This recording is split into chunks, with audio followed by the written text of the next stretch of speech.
আসসালামু আলাইকুম। নতুন আরেকটি আচারের রেসিপি নিয়ে চলে আসলাম। আজ তৈরি করে দেখাবো কাঁচা আমের টক ঝাল মিষ্টি চাটনি, যেটা আপনারা দীর্ঘদিন সংরক্ষণ করে খেতে পারবেন। এই আচারটি তৈরি করা খুবই সহজ, আর এই আচারটি যে কোনো খাবারের সাথেই পরিবেশন করতে পারবেন। আচার তৈরি করার জন্য আমি এখানে হাফ কেজি আম নিয়েছি। আমটা প্রথমে আমি ধুয়ে নিয়েছি। এবার আমটাকে আমি ছিলে নেব।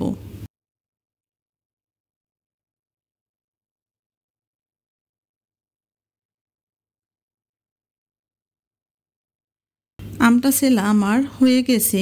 এবার আমটাকে আমি ছোট ছোট টুকরা করে কেটে নিব।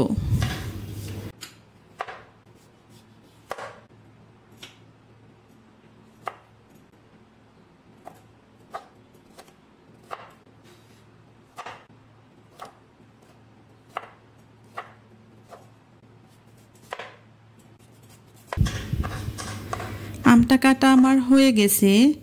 এবার আমটাকে আমি প্যানের মধ্যে দিয়ে দিব।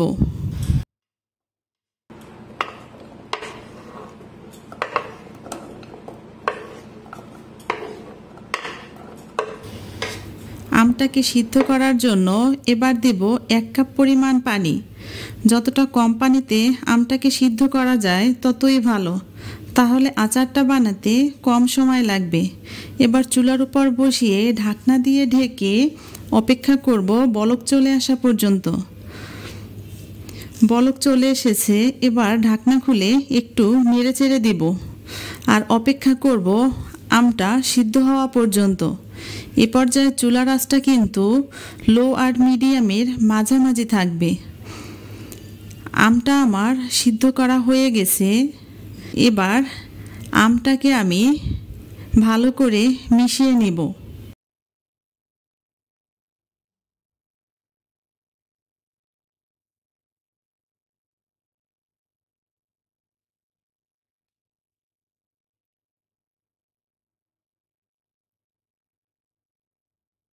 আমটা মেশানো আমার হয়ে গেছে।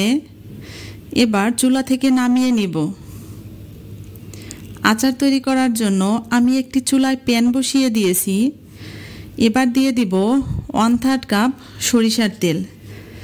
তেলটা যখন গরম হয়ে আসবে ঠিক তখন দিয়ে দিব হাফ চা চামচ আস্ত পাঁচফোড়ন। পাঁচফোড়নটাকে আমি একটু হালকা ভেজে নিব। এবার দিয়ে দিব রসুন বাটা 1 টেবিল চামচ, আদা বাটা 1 চা চামচ। এবার এটাকে 1 মিনিটের মতো ভেজে নিব।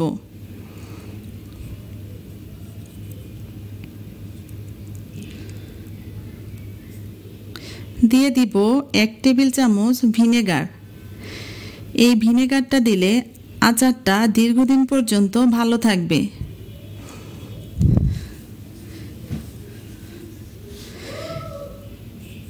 এবার আবারও একটু কষিয়ে নিব। দিয়ে দিব ধনিয়ার গুঁড়া হাফ চা চামচ, জিরার গুঁড়া হাফ চা চামচ, হলুদের গুঁড়া হাফ চা চামচ, মরিচের গুঁড়া হাফ চা চামচ, আর দিয়ে দিব সরিষা বাটা 1 চা চামচ। এবার এই মশলাটাকে ভালো করে কষিয়ে নিতে হবে। তবে খুব বেশি কষাতে যাবেন না, যেন মশলাটা পুড়ে না যায়। মশলাটা কষানো আমার হয়ে গেছে। এবার দিয়ে দিব আমটা। এবার ভালো করে নেড়েচেড়ে মশলার সাথে আমটাকে ভালো করে মিশিয়ে নিব।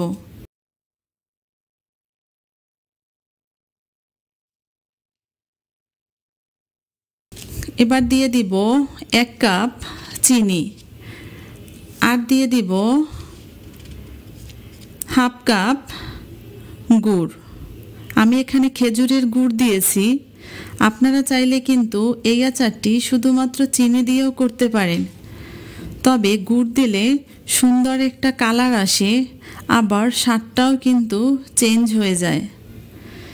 এবার ভালো করে নেড়েচেড়ে মিশিয়ে নিব।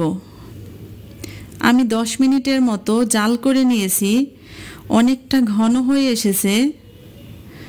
এখনও কিন্তু আচারটাকে আমাদের অনেকটা সময় জাল করতে হবে।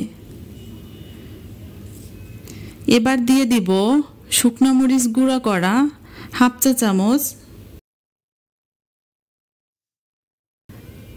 আর দিয়ে দিব বিট লবণ 1 চা চামচ। আপনাদের হাতের কাছে বিট লবণ না থাকলে রেগুলার লবণও দিতে পারেন। দিয়ে দিব ভাজা পাঁচফোড়ন হাফ চা চামচ। আবারও ভালো করে মিশিয়ে নিব, আর এই আচারটাকে জাল করে নেব যতক্ষণ না পর্যন্ত ঘন হয়ে আসে।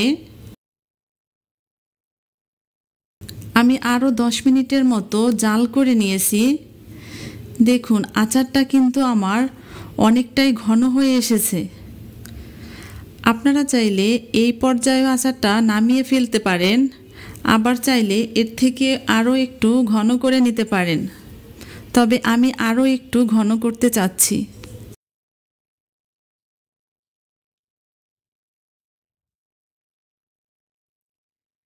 আচারটা আমার ঘন হয়ে এসেছে।